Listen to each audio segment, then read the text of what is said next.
Hello everyone. How are you today? This is International Exposure with Jane Jero. Thank you so much for tuning in. Welcome to my YouTube channel. This is the channel where we discuss matters international. In the last episode, I introduced international studies. I actually discussed the benefits and the challenges of acquiring international qualifications, and I also looked at various ways of mitigation. Now today I'm continuing from the last episode, so if you did not watch the last video, I kindly request you to have a look at it. Please watch it because today's video is a continuation of the last one. And today I'm going to discuss about the application process. Once you have actually understood the importance of international studies and you have made a decision that you would like to acquire international qualifications, then you need to go to the process of application. And this process, I've divided it into 3 parts: before the actual application, during the application, and after the application. In today's episode, I will discuss before the actual application and during the application. Before anyone engages or embarks on applying to be a student or to go to study abroad, the first thing they should do is a thorough research. These days it is easy to do any kind of research because all information is available to all of us online.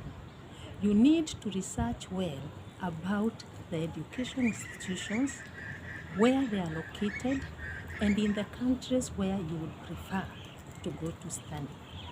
There are many universities all over the world, and all these universities are located in very different countries. They are also located in very different states in the same countries. So it is important for you to research, find out which country would you like to go to, which universities in that country would you prefer. Find out where they are located. Everything is online in their websites. Once you have made a decision concerning the country you would like to go to study or the universities and where they are located, you also need to do a research concerning the courses.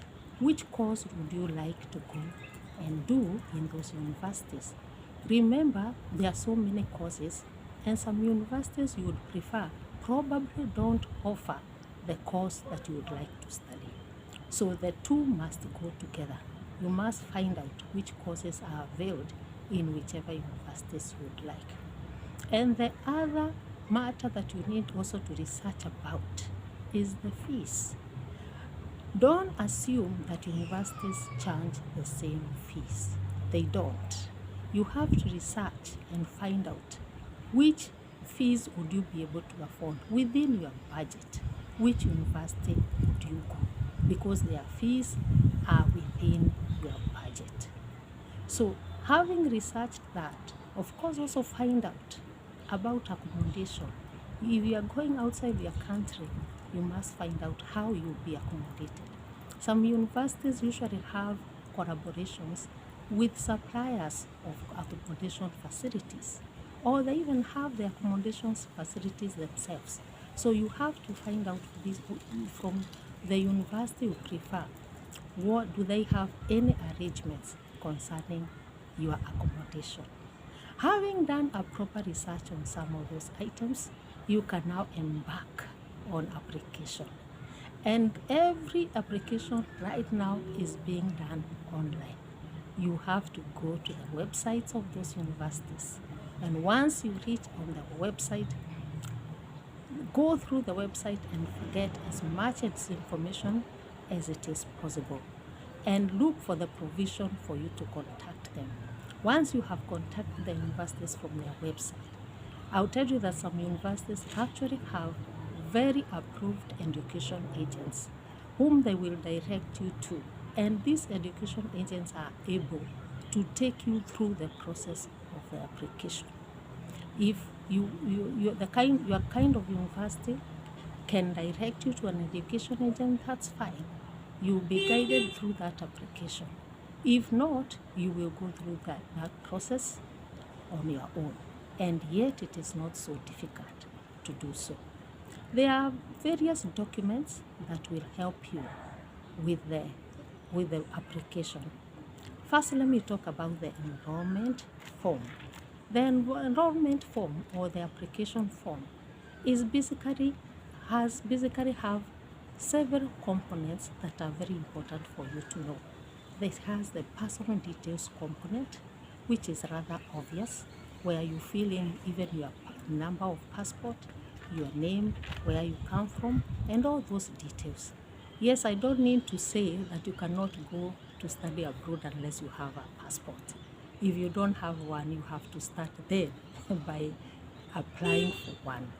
If you have one that is not that is expired, you still have to go and renew it. So on your personal details, you will fill such information. And then it also has a component about the courses, where you choose the course that you want to study. It also has another component that talks about English proficiency.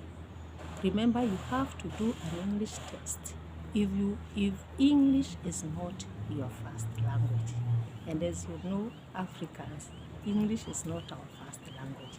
So we normally do this English test, but there is no need to worry. Universities have different kinds of tests that they approve. There are many kinds of English tests. We have the TOEFL, we have the IELTS, and we have others.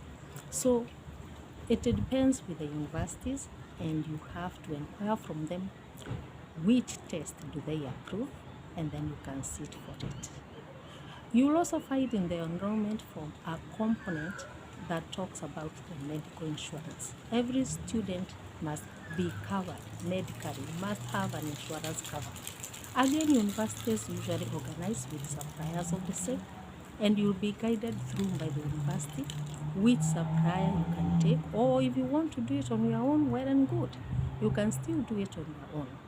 You'll also find another component about payment details, where you need to pay and how you need to pay. All that is in the enrollment form. It's a very, very detailed form that says so much, but there's no need to worry. You can go through it once you reach there, and you can fill those important details. Now, another document, that's the enrollment form, but I also discuss another very important document called the statement of purpose. That statement of purpose is made by the student, and the purpose is to indicate why you would want to study abroad, why you would want to study that particular course you have chosen, why you would like to study in that particular university you have chosen, and what you would like to do with this information or this knowledge which you are going to acquire in this course after you have studied. It will be important to indicate, for instance, how you will use that knowledge in your own country when you go back to your own country. The statement of purpose is very, very important, and it can determine whether a university or an education institution will enroll you or not. So make sure you do it thoroughly. So another document, again, that is also important now, which you are likely to get when you have all that, is the proof of funds. You know, you must get the financial statements. Those are the documents, or that's the document that will help you to prove that you have funds. In many instances, some universities will tell you, you must indicate, you must show them, you must prove that you have funds that can pay for a whole semester. Your first semester fees, you must have those funds. And also more funds that will cater for your living expenses. Because once you get outside your country, you're about to spend.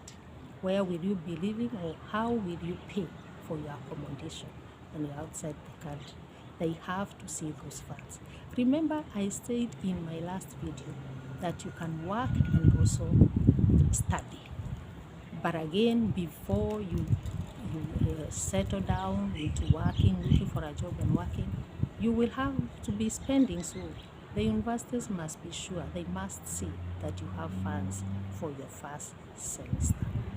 And once you have such documents and you send them to the university, and the university is satisfied, they will give you an offer letter. An offer letter simply says the university has offered you the place to study in their university or in their institution. And once you receive the offer letter, then you make the payment for your first semester. You make that payment according to the details they have given you for their bank.